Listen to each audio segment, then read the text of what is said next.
Welcome to Max Premieres. This month brings back the returns the fandom has been waiting months for, adaptations nobody knew they needed, and premieres ranging from the darkest Nordic noir to the strangest horse race of the 19th century. There's something for everyone. Action, anime, crime, drama, superheroes, and adventure. Today we're going through the 15 biggest premieres of March across all platforms, from the one making the least noise to the one setting the internet on fire. But before we start the video, it would mean a lot if you took a moment to leave a like and subscribe to the channel. Thank you so much for your support. Number 14, Vladimir.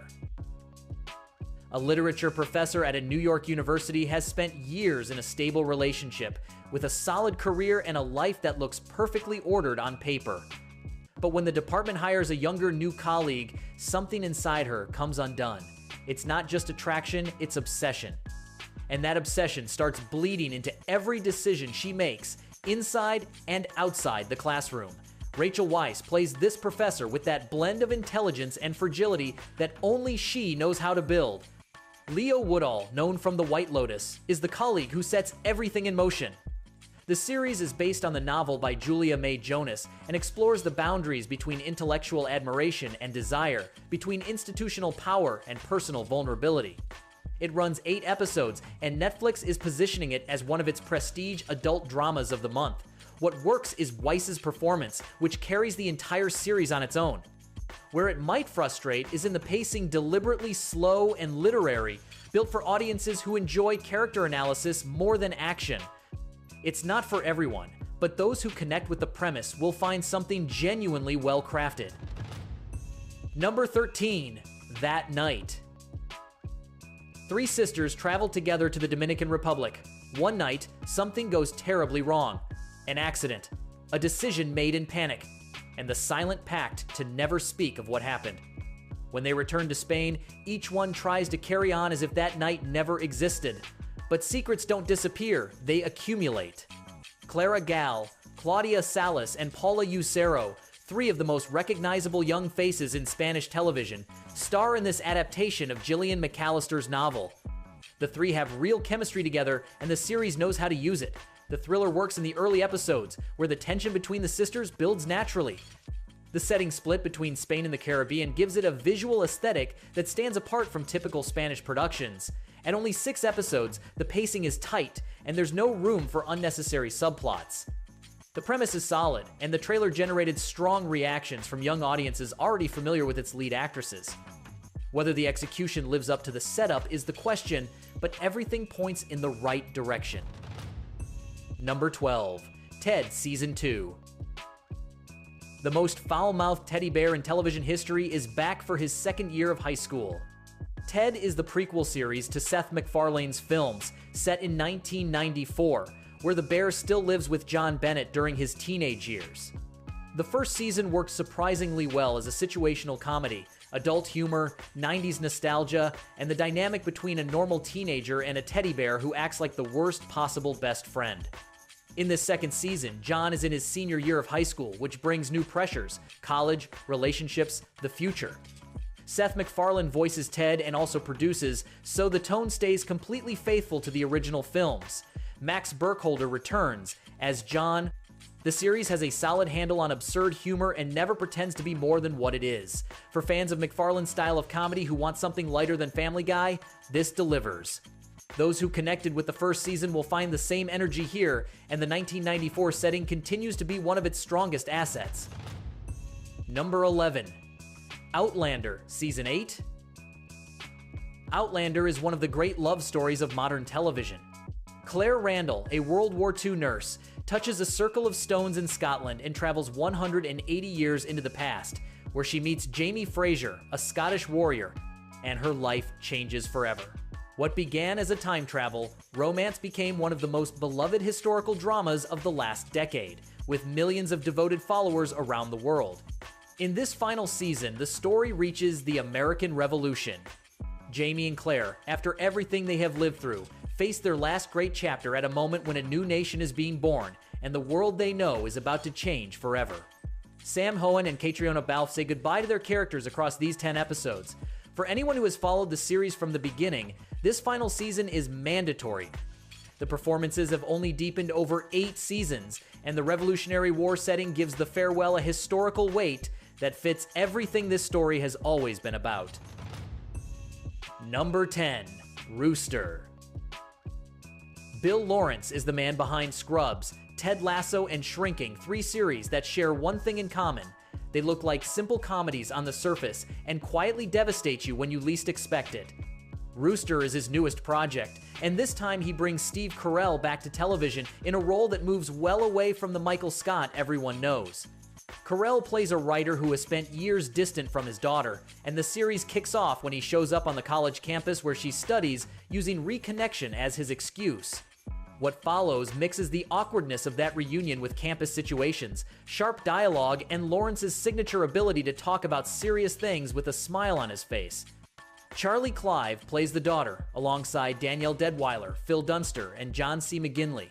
The combination of Carell with Lawrence is one of the most promising in comedy this year on paper. The trailer landed well. That said, it remains to be seen whether the execution sustains that level across all 10 episodes or peaks early. Number 9. Young Sherlock. Sherlock Holmes is 19 years old, studying at Oxford, and already the most irritatingly brilliant person in any room he walks into. Before the cases, before Watson, before Baker Street, there is a young man who sees the world in a way no one else can replicate and who still doesn't quite know what to do with that gift. Guy Ritchie, the director behind the Sherlock Holmes films with Robert Downey Jr., serves as executive producer, which gives the series a more cinematic energy than most television right from the start. Hero Fiennes Tiffin, known for his role in After, plays this young Sherlock, and the casting decision makes sense. The character needs someone with presence, but also that soft arrogance that never quite becomes unlikable. The series is based on Andrew Lane's novels and explores the early cases that shaped the most famous detective in literature. For audiences who enjoy the origins of classic characters and the atmosphere of Victorian England, this is made to order. The premise is strong and the production values look the part. Number 8. Marshals, a Yellowstone story. The Yellowstone universe keeps expanding. Taylor Sheridan has spent years building an entire franchise around Montana, the Duttons, and the modern American West, and this spin-off takes a different road than the ones before it. Case Dutton, one of the most beloved characters from the original series, leaves the family ranch and joins the United States Marshals, the federal agents responsible for enforcing the law in the country's most difficult corners. Luke Grimes steps back into the role he built over 5 seasons of Yellowstone, this time as the undisputed lead. Alongside him is Joel Kinnaman, one of the most reliable action drama actors on television, and Gil Birmingham, who also comes from the original universe. What's interesting here is the format. Instead of the family and political drama of Yellowstone, this is an action procedural, with different cases each week inside a larger ongoing narrative. 13 episodes give the series room to develop both sides of that equation. For fans of the Dutton universe, it's essential, and for those who never watched Yellowstone, it's a relatively friendly entry point. The name alone brings a built-in audience. Number 7. Imperfect Women. 3 friends, 20 years of friendship, and one of them turns up dead. Elizabeth Moss, Kerry Washington, and Kate Mara form the central trio of this series, and that cast alone justifies the attention. The 3 play women who have spent decades together, who know each other like no one else does, and who now have to deal with the death of the woman who was the heart of their group. The murder investigation slowly unravels layers of secrets none of them wanted exposed. The series is based on Araminta Hall's novel and carries the same energy as Big Little Lies: complex women, friendships with hidden fractures, and a mystery that isn't just about who killed whom, but about who these people really are beneath the surface. Moss, who has been one of television's finest actresses since The Handmaid's Tale, leads the cast with a naturalness that makes everything around her work. Washington provides the emotional counterweight. Mara builds the most closed off of the 3 characters, and the tension between them is where the series comes alive. The writing treats all 3 equally, which is rarer than it should be. If you liked Big Little Lies, this one belongs on your list. Number 6. Joe Nesbo's Detective Hole. Harry Hole is the most famous detective in Nordic literature. Joe Nesbo has been writing about him for nearly 30 years, with 13 novels published and over 50 million copies sold worldwide. Now, Netflix is releasing the first official television adaptation of the character, and the bet is a big one.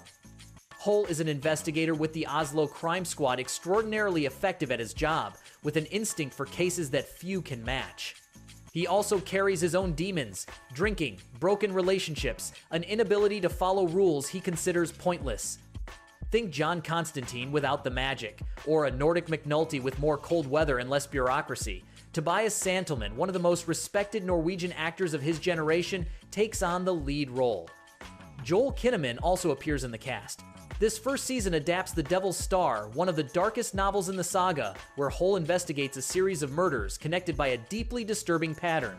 Netflix is releasing it simultaneously in over 200 countries. For fans of European thrillers and Scandinavian noir, this is exactly what they've been waiting for. Number 5. Steelball Run, JoJo's Bizarre Adventure.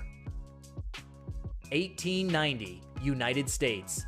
A horse race that crosses the entire country from coast to coast, from San Diego to New York, with a $50 million prize for whoever finishes first. Thousands of riders.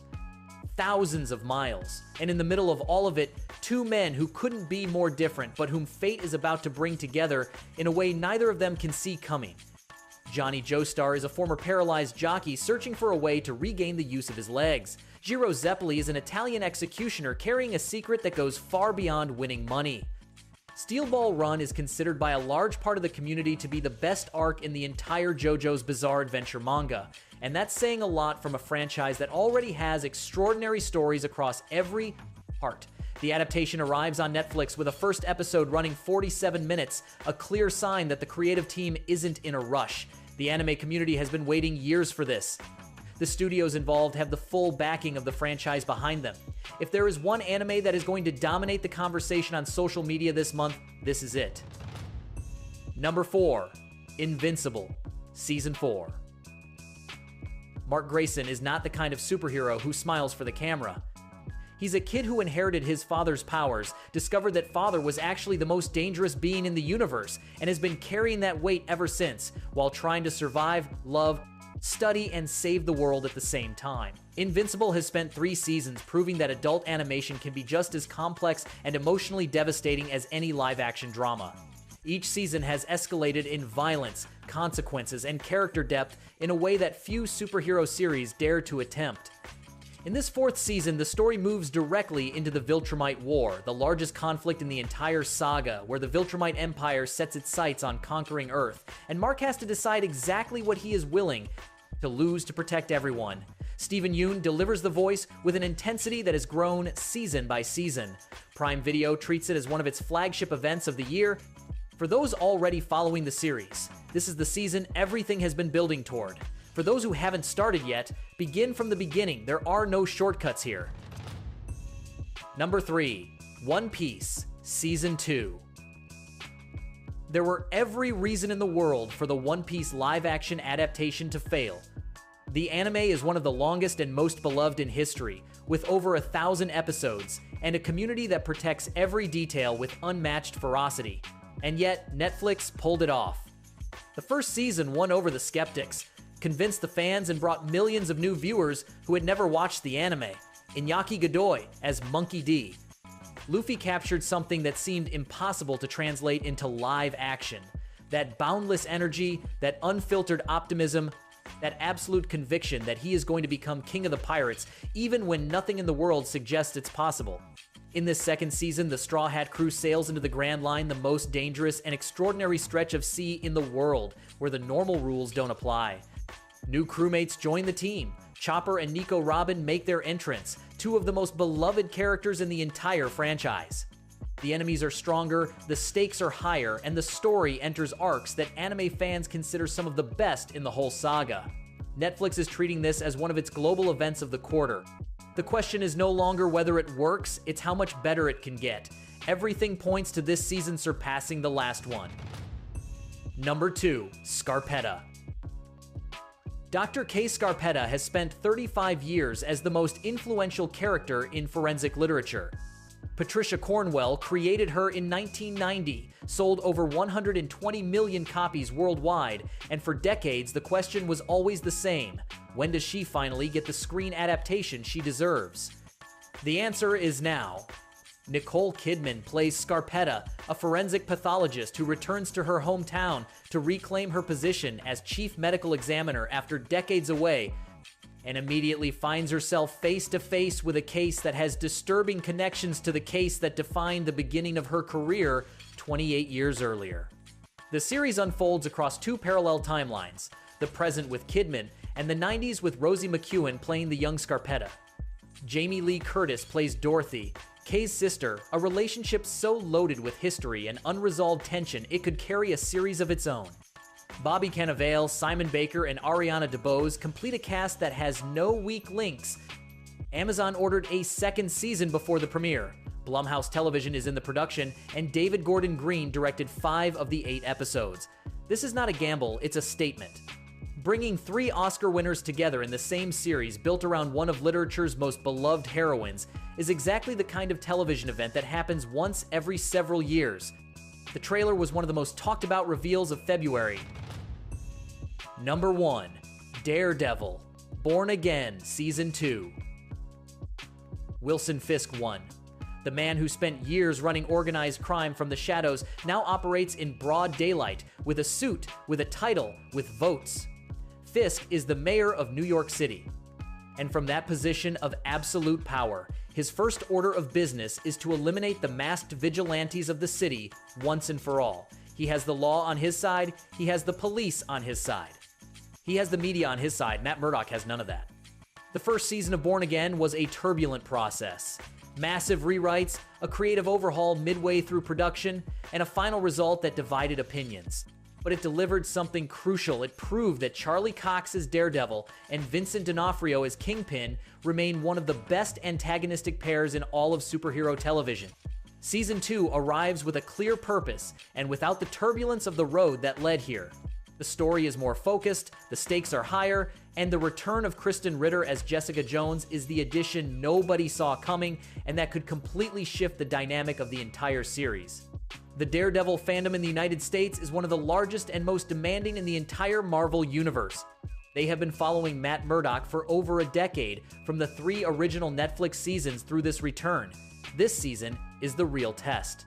If Born Again delivers here what it promises, it locks itself in as the most important superhero series Disney Plus currently has in production. All eyes are on March 24th. That was the top 15 series of March. A month that asked nothing of anyone, with premieres across every platform, for every taste and every kind of audience. From the most anticipated anime of the community to the return of the Devil of Hell's Kitchen, through Nordic detectives, forensic pathologists with 3 Oscars between them and pirates who don't understand the word impossible. If you enjoyed this video, don't forget to leave your like, subscribe, and hit the bell so you don't miss our next videos. There's a lot more coming this month, and we'll be here to cover all of it.